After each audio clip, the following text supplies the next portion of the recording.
नहीं नहीं सर, ठीक है।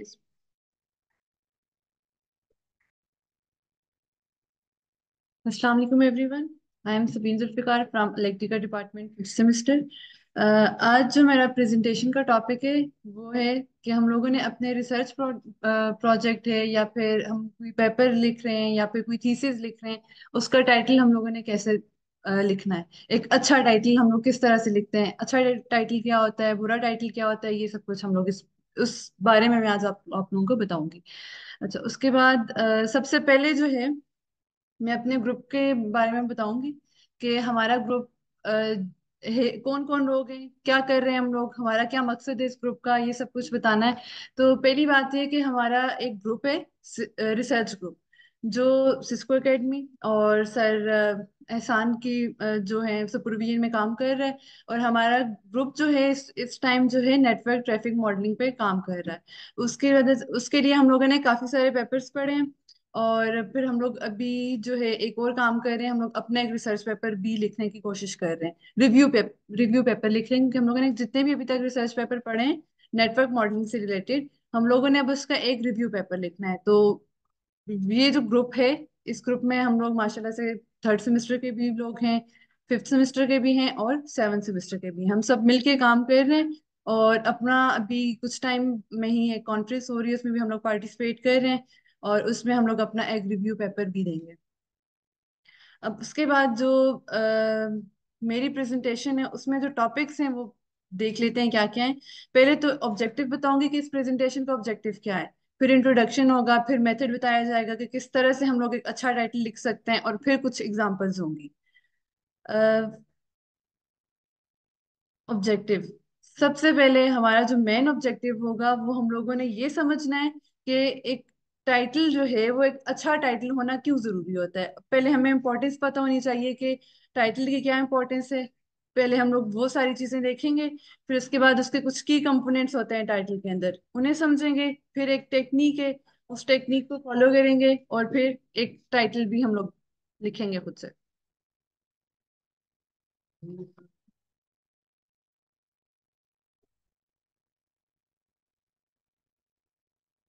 अच्छा, सबसे पहले इंट्रोडक्शन। अब इंट्रोडक्शन में हम लोगों ने ये देखना है कि जो हम लोग टाइटल लिखते हैं वो टाइटल क्यों इतना इम्पोर्टेंट होता है। जो पहली लाइन यहाँ पे मैंने लिखी हुई है उसमें ये है कि अब एक रिसर्च प्रोजेक्ट है, उसका टाइटल एक रोड साइन की तरह होता है। ये पहली लाइन मैंने इसी वजह से लिखी है। रोड साइन की एग्जांपल मैंने तब ली है क्योंकि हर एक ने रोड साइन तो देखे हुए हैं, हर कोई ट्रेवल तो करता है ना। तो उसे पता होता है, जब वो रोड साइन देखता है तो उसके बाद उसे पता होता है कि उसने आगे क्या करना है, आगे किधर जाना है। तो इसी तरह एक टाइटल का भी रिसर्च पेपर के टाइटल का भी यही काम होता है। जब हम लोग एक टाइटल पढ़ते हैं, उस टाइटल को पढ़ने के बाद हमें पता चलता है कि ये जो चीज है जो इतना काम किया हुआ है, ये किस चीज के बारे में। अब टाइटल होता क्या है, टाइटल जो हम लोग काम करते हैं स्पेशली जब थीसिस लिखे जाते हैं या फिर हम लोग अपना जो प्रोजेक्ट होता है उसे डॉक्यूमेंट करते हैं, उसके सारे स्टेप्स बताते हैं, हम लोग बताते हैं हमने ये काम कैसे किया, उसके ऊपर एक टाइटल हम लोग लिखते हैं। टाइटल उस जितना भी पीस ऑफ वर्क होता है उसका एक नाम हम लोग उसे देते हैं कि ये वाला हमारे इस सारे काम का नाम है। और फिर वो जो टाइटल होता है, फिर उस टाइटल में हम लोग कुछ ऐसी कंपोनेंट्स यूज किए होते हैं जिनसे पता चलता है कि ये जो काम है ये किस चीज के बारे में। तो अब इसकी इंपॉर्टेंस यही है कि अब जब हम लोग कोई भी एक पेपर पढ़ते हैं या कोई भी कोई भी टॉपिक है, स्पेशली आप लोग जो लोग, हम काफी सारे लोग हैं जो बुक्स पढ़ते हैं कोर्स के अलावा। तो अब जब हम लोग बुक पढ़ते हैं, बुक का जब हम लोग टाइटल देखते हैं तो टाइटल से हमें थोड़ा बहुत आइडिया होता है कि ये बुक किस चीज से रिलेटेड है। तो उस वजह से फिर हम लोग उस बुक को चूज करते हैं कि हाँ ये इस चीज से रिलेटेड है तो इसमें ये सब कुछ हो सकता है और मेरा इंटरेस्ट इसी में। तो तब हम लोग वो बुक उठाते हैं। वैसे ही नहीं, हम नाम पढ़ते हैं समझ नहीं आई तो ऐसे नहीं ले लेते, पहले देखते हैं हमें लगता है ये हमारा इंटरेस्ट है तो तब हम लोग लेते हैं। ओके। तो अच्छा, उसके बाद अब मेथड के बारे में बात करेंगे। मेथड से पहले अब ये जितने भी कंपोनेंट्स हैं ना, इनका पता होना जरूरी है।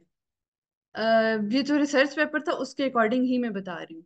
अब कुछ कीवर्ड्स थे जो हमने बताने थे, क्योंकि जब हम लोग एक आगे एक टेक्निक पढ़ते हैं उसको हम लोग समझते हैं कि वो उसके अकॉर्डिंग हम लोग किस तरह से एक टाइटल लिखेंगे।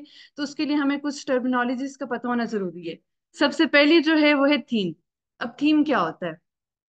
थीम जो है वो कोई भी ऐसी थीम जो है, ये एक जो जिस चीज के बारे में इंसान लिख रहा होता है, पढ़ रहा होता है, या जो काम कर रहा होता है, ये आपका थीम होता है। फिर उसके बाद टॉपिक का है कि क्या टॉपिक आपने उठाना है। लास्ट मीटिंग में भी मैंने यही एक एग्जांपल दी थी अपने सीनियर्स के प्रोजेक्ट की। जो उनका FYP है वो है एनॉमली डिटेक्शन। अब जो उनकी थीम है वो नेटवर्किंग है, और जो टॉपिक था वो एनॉमली डिटेक्शन थी। फिर उसके बाद टर्म्स, उस सब्जेक्ट से रिलेटेड जितनी भी टर्मिनोलॉजीज वगैरह होती हैं वो। टेक्स्ट, जो हम लोगों ने जितना सारा काम लिखा होता है वो से हम लोग टेक्स्ट कहते हैं, टेक्स्ट लिख लेते हैं, ठीक है। टाइटल वो बता दिया। और थीसिस, अच्छा, रिसर्च पेपर में दो चीजें थी, दो चीजों की बात की हुई थी। एक थीसिस की बात की हुई थी, और एक डिसर्टेशन की बात की हुई थी। थीसिस मास्टर लेवल तक जो हम लोग जो काम कर रहे होते हैं, जो अपने सारे काम को रिटन फॉर्म में लिखते हैं, उसको हम लोग थीसिस कहते हैं। और जो PhD लेवल पे करते हैं उसे हम लोग डिसर्टेशन कहते हैं। अब ये रहा वो प्रोसेस जिसको फॉलो करके हम लोगों ने एक अच्छा टाइटल लिखना है। सबसे पहला जो है, हमने अपना थीम ढूंढना है कि हमारा थीम क्या है। थीम क्या होगा? जो सब्जेक्ट ऑफ स्टडी होता है, लाइक जिस पे हम काम कर रहे होते हैं। अभी हम लोग क्या नेटवर्किंग की एक टॉपिक पे काम कर रहे हैं ना, नेटवर्किंग हमारा थीम है। और जिस पे हम लोग काम कर रहे हैं वो क्या है? ट्रैफिक एनालिसिस या ट्रैफिक ट्रैफिक मॉडलिंग है। वो हमारा क्या आ जाएगा? टॉपिक आ जाएगा। अच्छा, इसमें सबसे पहले हमने क्या करना है कि अपना पहले थीम देखना है कि हमारी जो जिस चीज पे स्टडी कर रहे हैं वो कौन सी फील्ड है, वो चूज होगी। फिर नेक्स्ट जो स्टेप होता है वो हमारा टॉपिक सिलेक्ट करने का होता है। कि अब हम लोगों ने अब पूरी फील्ड को उठा के तो नहीं हम लोग लिख सकते कि ये मैं पूरे इस पे लगा हुआ काम कर रहा हूँ, क्योंकि ये एक बहुत बड़ा काम हो जाता है जो हम लोग, लाइक जितना हम लोग रिसर्च पेपर लिखते हैं तो, हाँ, कवर नहीं होता। अच्छा, दूसरा काम हमारा क्या था कि टॉपिक सिलेक्ट करना है। पहला थीम कि हमारी फील्ड क्या है जिसपे हम लोग काम कर रहे हैं, दूसरा क्या हो गया? टॉपिक। टॉपिक सिलेक्ट करने के बाद हम लोग क्या करते हैं, जो अब ये दो चीजें सिलेक्ट की, उसमें हम लोगों ने आगे जाके कुछ थोड़ी सी रिसर्च करते हैं। रिसर्च करने के बाद एक टाइटल खुद से बना लेते हैं। तो एक सिंपल सा कुछ भी टाइटल उस काम को देख के, फील्ड और टॉपिक को देख के, और जो थोड़ी सी रिसर्च की हुई होती है उस सब में जो टर्मिनोलॉजीज होती हैं वो सब कुछ देख के हम लोग एक टाइटल बनाते हैं, और उसको हम लोग वर्किंग टाइटल का नाम देते हैं। मतलब हम लोग जब जब काम कर रहे होंगे ना, तो हम लोग उस टाइटल को लेके काम करेंगे ना, कि हमारा ये टाइटल है, हम लोग काम कर रहे हैं इस पे। तो फिल वक्त वो हमारा क्या है? Working title. उसकी बेस पे हम लोग आगे अपना सारा काम करेंगे, थीसिस लिखेंगे। फिर फाइनल में हम मतलब फिर जब सारा काम भी हो जाएगा, उसके बाद हम लोग जब सारा काम हो जाएगा तो तब हमें आइडिया होता है कि हमने क्या क्या किया है इस काम में। तो फिर हम लोग उस वर्किंग टाइटल को चेंज कर लेंगे फाइनल टाइटल में। अगर कुछ चेंजेस करनी हुई तो चेंजेस कर लेंगे, अगर हमें वही टाइटल ठीक लगता हुआ तो हम लोग वही लिखेंगे। ये वही स्टेप्स हैं, उनको आगे बताया हुआ है कि थीम पहले हम लोगों ने करना है, फिर टॉपिक, और ये वही सारे स्टेप्स इन्होंने यहाँ पे मैंने लिखे हैं। अच्छा, अब जब हम लोग टाइटल लिखेंगे तो इसमें हम लोगों ने कुछ चीजें नोट करनी है, और यहाँ पे मैंने एग्जांपल्स भी दी हुई हैं। अगर हम लोग चाहते हैं कि हमारा जो टाइटल हो वो बस एक ही सेंटेंस हो।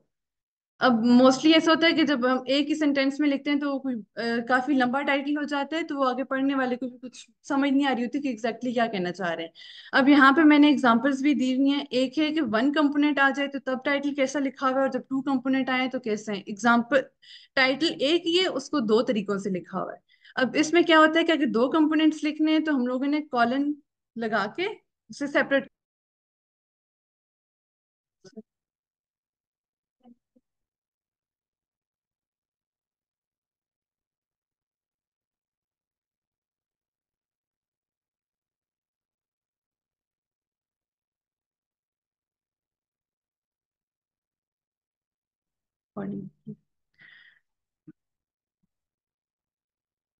अच्छा, जो पहली एग्जांपल है वो है evaluating AI applications in health care for improving patient diagnostic and treatment.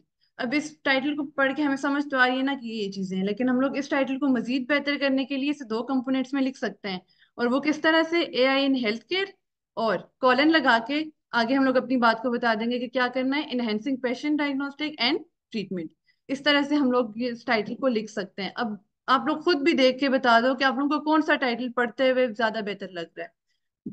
Obviously second वाला ही है ना। अब इसी तरह से दूसरी एग्जांपल भी है, वो हम लोगों ने सोशल मीडिया से रिलेटेड ली भी है कि वो किस तरह से मेंटल हेल्थ को अफेक्ट करती है।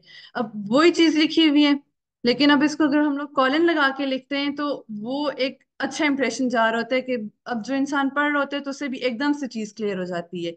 जब आप पूरे सेंटेंस में पढ़ रहे होते हो तो इतने अच्छे से नहीं होती। लाइक पढ़ रहे होते हो तो अक्सर ये होता है कि पिछली लाइन हम लोग भूले होते हैं हमने क्या पढ़ा था। लेकिन इसमें, हाँ कह सकते हैं।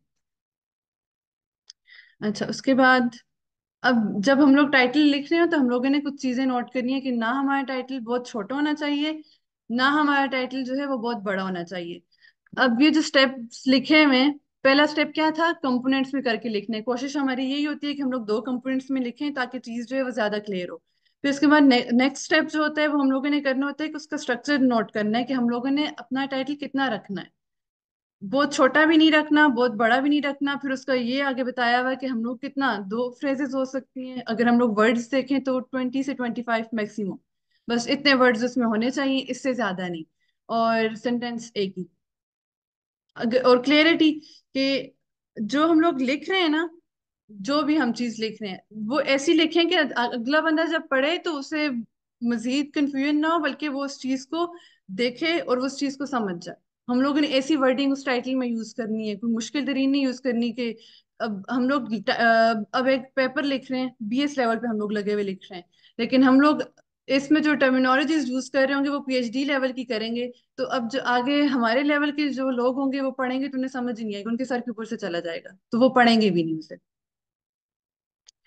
और कुछ एग्जांपल्स थी इफेक्टिव और नॉट इफेक्टिव टाइटल की। अब सबसे पहले, अब इसमें तीन एग्जांपल्स हैं। पहली एग्जांपल है हाउ टू मैनेज टाइम। अब कितना छोटा सा टॉपिक है ये, छोटा सा अब है। अब इसमें हम लोगों को सिर्फ ये दिया हुआ है कि टाइम को कैसे मैनेज करना है, सिर्फ ये चीज दी हुई है, बाकी कोई डिटेल नहीं है कि हमारा काम कैसा होगा। अगर हम लोग देख लेंगे इसकी जगह पे हम लोग ये लिख लेते हैं the ultimate guide to mastering time management techniques, तो ये कुछ ज्यादा बेहतर लग रहा है, क्योंकि उसमें सिर्फ स्टार्ट वाले में सिर्फ ये बताया हुआ है कि हम लोगों ने टाइम मैनेज कैसे करना है, लेकिन जो नीचे टाइटल गिवन है उसमें गाइडलाइन की बात की हुई है और टेक्निक्स की बात की हुई है। तो जो पढ़ने वाला होगा जब वो इस चीज को पढ़ेगा तो फिर उसे ये भी लगेगा कि हाँ भाई काम हुआ है, टाइटल पे भी काम हुआ है तो इसका मतलब आगे भी काम हुआ होगा। तो सेम इसी तरह से बाकी एग्जांपल्स भी हैं। गेटिंग रिच क्विक, इसकी जगह पे हम लोग इस तरह से इसे लिख सकते हैं। हैबिट्स आर गुड, इसकी जगह पे हम लोग इसे इस तरह से लिख सकते हैं। लाइक और भी काफी सारी एग्जांपल्स हैं। और एट द एंड कंक्लूजन में यही कि एक अच्छा टाइटल होना बहुत जरूरी है, क्योंकि अगर आपका टाइटल नहीं अच्छा तो मोस्टली यही होता है कि हम लोग टाइटल पढ़ के चीज को छोड़ देते हैं, क्योंकि अक्सर हम लोग देखते हैं ना कि कोई चीज होती है वो अंदर से बाकी सब कुछ बहुत अच्छा लिखा होता है, लेकिन टाइटल देखते हैं हम लोग उसे इग्नोर कर देते हैं, फिर हमें बाद में कोई बताता है कि हाँ भाई इस चीज में ये चीजें भी थी, तो हम लोग कहते हैं वो तो था ही नहीं, टाइटल ही इतना अजीब था। ऐसा मोस्टली मेरे साथ बहुत हुआ है, तब मैं बता रही हूँ। तो बस यही था इसमें। Any question? जी मैडम। जी पूछेंगे।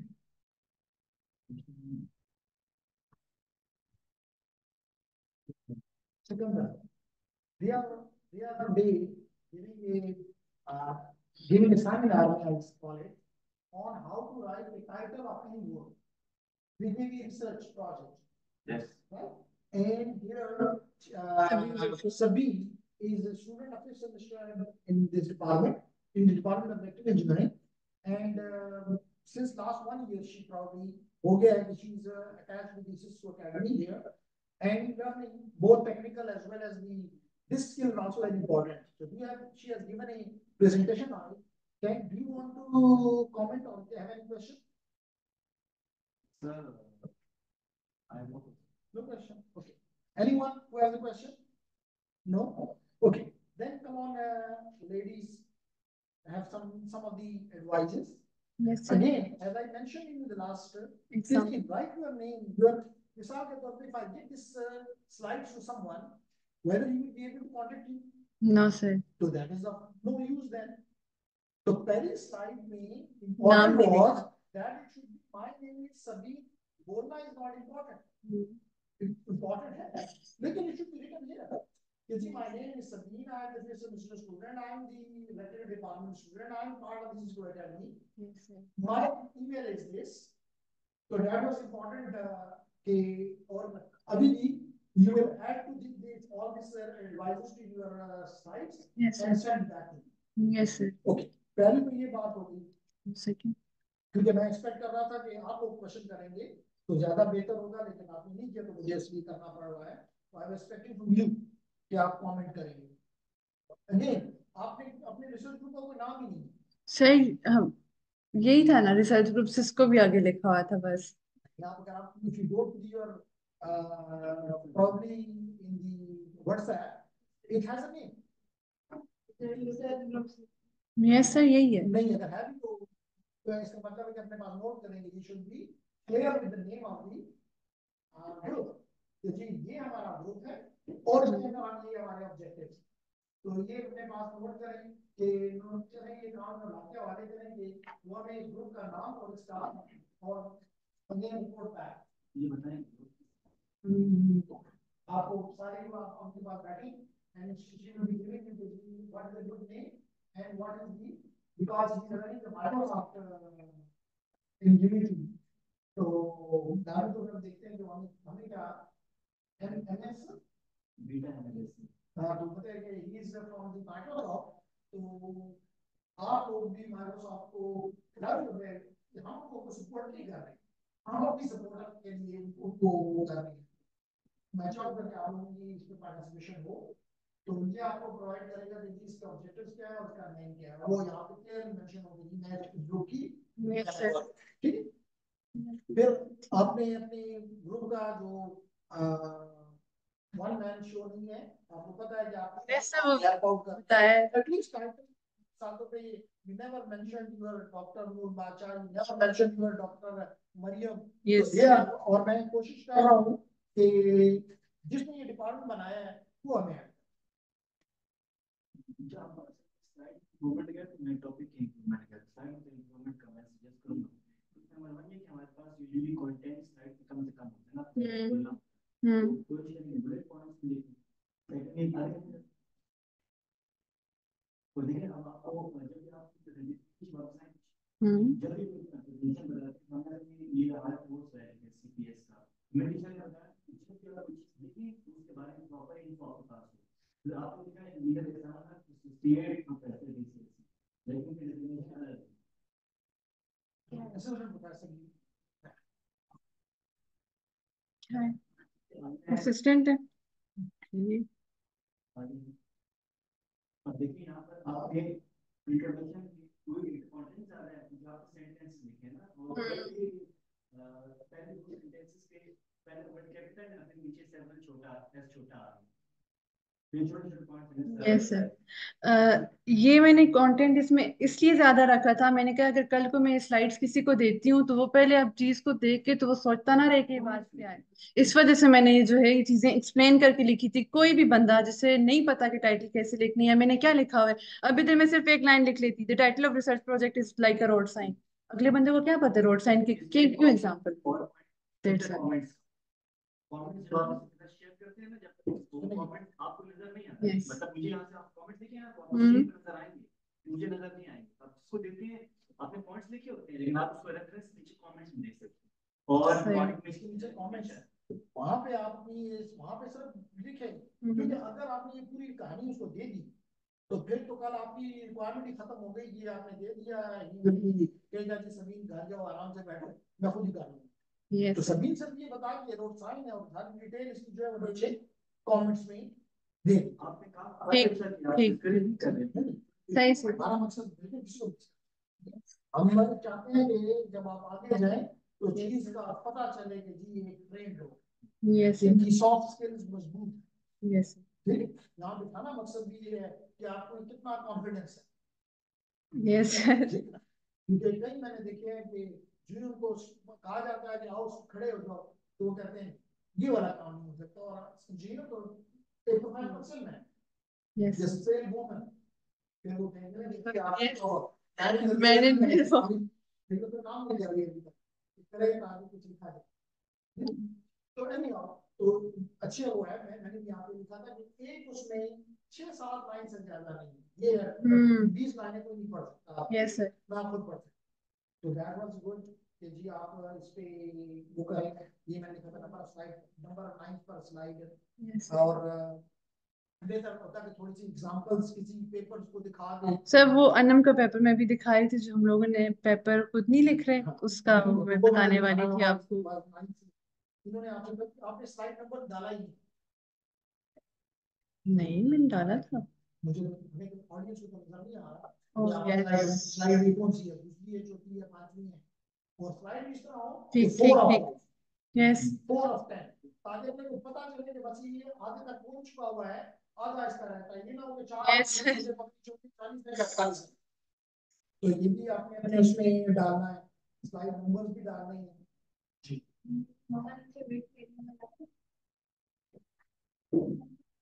तो आपको मोहम्मद डालने जाने का टास्क नहीं। तो इसके अलावा मैंने आपसे नहीं पूछा कि आपने चीज को डिसर्टेशन कहा, क्योंकि इनमें से किसी ने आपने पूछा कि दोनों में फर्क क्या है? वो मैंने बताया था ना, खुद ही एक्सप्लेन कर दिया था। थीसिस, एमएस लेवल और डिसर्टेशन। फिर फर्क क्या? जिसमें इनोवेशन होती है वो डिसर्टेशन, इसमें तो एमएस तक डिसर्ट है, उसमें इनोवेशन हो तो गुड, ना भी हो तो डिटरमाइन। ये ठीक। तो ये भी आपने, फिर आपने कहा कि जी एक बात आपने की कि अगर पीएचडी के लिए हो तो उसमें आप मुश्किल मुश्किल टर्म्स लिख सकते हैं। ऐसा लिखता है? नहीं, चाहे पीएचडी नहीं हो, तो चाहे आप बैचलर में लिख, as simple as possible, that should be your. यही मेरा कहने का मकसद था ना, कि लोग क्या करते हैं, मुश्किल मुश्किल चीजें लिख रहे होते हैं, अपने लेवल को देख के करते हैं। यस सर, लेकिन लिखनी हमने सिंपल होती है। तो क्या आपका पेपर में ये देखे कह रहे थे कि ये पीएचडी की स्टूडेंट है, इसका पेपर नहीं पढ़ना, No. भी पेपर नहीं पढ़ना। तो इसलिए this simplicity is, clarity is a tool for all. Yes sir. Whether you are a MBS or you are a PhD, Yes. or you are a postdoc, doesn't matter. बात में कोई, और आदमी थ्योरी का और क्वेश्चंस का एक slide होना चाहिए। सर वो इतनी हो रही थी, मैंने कहा खैर है, मैं खुद पूछ लूंगी। इसके ऊपर तो ये सारी चीजें आपने अपने पास नोट कर ली होंगी। ठीक है सर। ना हो तो यहाँ पिक्चर नहीं, ठीक। और सारी चीजें इसमें ऐड करके साइड अप। ठीक हो गया। ये सर, अब ये जो हम लोग अपना जो लिख रहे थे ना, उस टाइटल को मैं कही थी कि हम लोग इसे इस तरह, वही जो टू कंपोनेंट्स वाला मैंने कहा था, उसको अगर हम लोग ये लिख लेते हैं, नेटवर्क ट्रैफिक मॉडल्स लिख के उसके आगे लिख लें comprehensive review and their application, तो मेरे ख्याल से ये ज्यादा बेहतर रहेगा।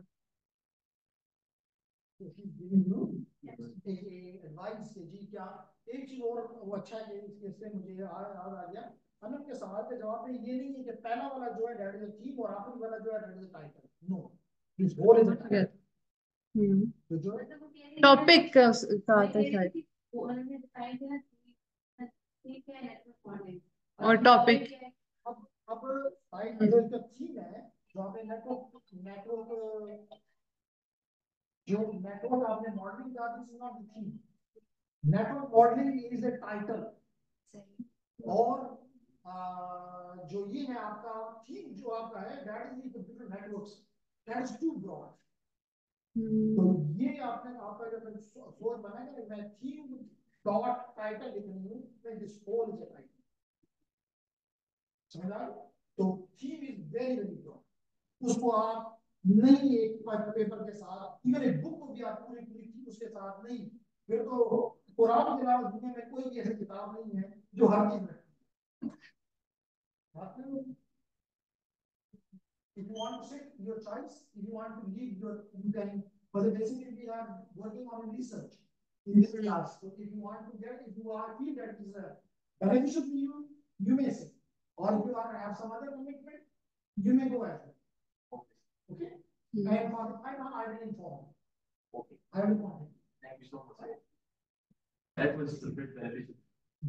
So there is second presentation as well from our other student, which is Varda. And Varda will also have such a mid comments. Yes. And his comments are for the better. किसी को yes sir, एक होता है किसी को खराब करने के लिए किया जाता है, जैसे मिसाल के तौर पे आप जाते हैं किसी उसमें तो कहते हैं देखो पहले कैसा है, तो दैट इज यहाँ पे वो मकसद नहीं है। हाँ, अगर आप ट्रेन हो जाते हो, कल आपको कहा जाए कि इसको लगा दो, तब आपकी की जरूरत होती, ताकत होती है, क्योंकि आपने आपकी वो जो आपकी ये सूरत हो रही है, थोड़ी सी हेल्प आउट किया जा रहा है, फिर वो चीजें आप अगले महीने को निकाल सकते हैं कि यहाँ तो ये है, यहाँ पे ये है, आपने ये गलत किया है, ये गलत किया है, ये बात ही गलत है, ये सब। तो एब्यूज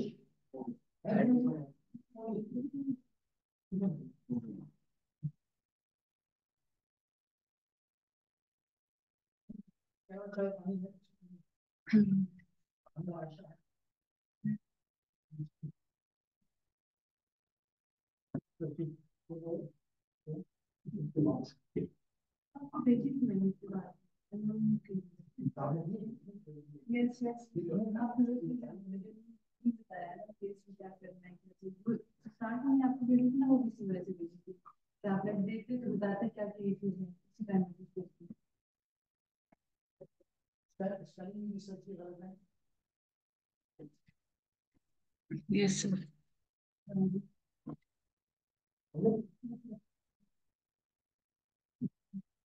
अस्सलाम वालेकुम एवरीवन। मैं वर्दा बसी इलेक्ट्रिकल इंजीनियरिंग डिपार्टमेंट से 5th सेमेस्टर। तो आज जो मेरी प्रेजेंटेशन है वो है basic elements of research proposal, कि हमें रिसर्च प्रपोजल लिखते हुए कौन कौन सी चीज़ें माइंड में रखनी चाहिए, कौन कौन से इसमें कंपोनेंट्स होते हैं जो हमें ऐड करने चाहिए। आपने जो मेन इसका वो था, उसको तो बिल्कुल ही उठा के बाहर निकाला। That was the author of the paper, title of the paper. Sir and में हम अपने ऑथर का नाम लिखा, वो तो आपने तमाम को वो लगा दिया कि जी नहीं, ये आपने इशू कर दी सारी की सारी मेन। आपने क्या काम करना चाहिए कि this presentation is from the paper, title ये पब्लिश्ड इन हियर, उसकी मुकम्मल इंफॉर्मेशन शेयर करनी। Yes sir. और आपके लिए यस सर। तो इसमें रिसर्च ग्रुप का, जैसे सभी ने बताया कि हमने सिस्को से रिलेटेड एक रिसर्च ग्रुप बनाया, जिसे सुपरवाइज हमारे सर एहसान कर रहे हैं। तो इसमें हम नेटवर्क ट्रैफिक मॉडलिंग के बारे में जो है वो रिसर्च कर रहे हैं। अब ये है कि हम जो रिसर्च प्रपोजल लिखते हैं इसका मेन पर्पस क्या होता है। सबसे पहले ये होता है कि ये रिसर्च प्रपोजल हम क्यों लिखते हैं। ये जो होता है, हमें जो है हमारे जो गोल्स होते हैं उन्हें क्लियरली डिफाइन कर होता है कि हम जो ये रिसर्च प्रपोजल लिख रहे हैं, जो इसके बाद हम रिसर्च करेंगे, वो हमारे कौन कौन से गोल्स को कवर कर रहा है। और इससे जो है हमारी स्टडी जो रिसर्च होती है वो करनी ईजी हो जाती है। दूसरा जो होता है कि रिसर्च प्रपोजल को पढ़कर ही जो होता है वो सुपरवाइजर हमें सुपरवाइज करने पर राजी होता है। तो एक तरह से सुपरवाइजर से हम अप्रूवल ले रहे होते हैं। तो और अगर किसी पेड के सामने ले जा रहे हो तो वहां से फंडिंग के लिए भी। Yes sir. मोर। अब जो की स्टेप्स जो होते हैं जो हमें रिसर्च प्रपोजल लिखते हुए माइंड में रखने होते हैं, उनमें 7 जो चीज़ें हैं वो इम्पोर्टेंट हैं। एक जो है टाइटल है, दूसरा इंट्रोडक्शन, तीसरा problem statement, objective, literature review, research methodology और रेफरेंसेस। अब इसमें सबसे पहले टाइटल है, जो सबीन ने जो है सारा डिफाइन कर दिया है कि ये कंसाइज होना चाहिए, टू द पॉइंट होना चाहिए और इजीली अंडरस्टैंडेबल होना चाहिए। और it should be eye catching, ताकि जो रीडर है वो इसको पढ़ते हुए ही कहे कि हाँ मुझे ये रिसर्च पेपर पढ़ना चाहिए, ये मेरे लिए इंफॉर्मेटिव होगा। ये इस तरह। अब इंट्रोडक्शन में जो है हम मेन मेन चीज़ें लिखते हैं कि हम जो है अपनी रिसर्च प्रपोजल या जो हमारा रिसर्च एरिया है उसकी सिग्निफिकेंस लिखते हैं, और एक ब्रीफ ओवरव्यू देते हैं कि जो है ये जो रिसर्च एरिया है ये किस चीज़ से रिलेटेड है, और इसमें जो पहले थ्योरीज ये चीज़ें प्रेजेंट हुई हैं वो किस चीज़ की किस किस चीज़ को कवर कर रही हैं। और हमारी जो स्टडी का रिसर्च एरिया उसे ये ब्रॉडली डिफाइन करता है। इसके बाद प्रॉब्लम स्टेटमेंट आती है। प्रॉब्लम स्टेटमेंट में जो हमने प्रपोजल लिखना है उसके लिए हमें क्वेश्चन उठाना होता है, या उस रिसर्च एरिया से रिलेटेड हमने जो लिटरेचर रिव्यू पढ़ा है, जो सब कुछ किया हुआ है, उसमें जो हम देखते हैं कि कितना गैप आ रहा है या क्लोज करके फिर जो दोबारा शुरू करें ताकि अगला कोई हम टाइटल भी अलग हमारी प्रेजेंटेशन बन जाए और उसके लिए अलग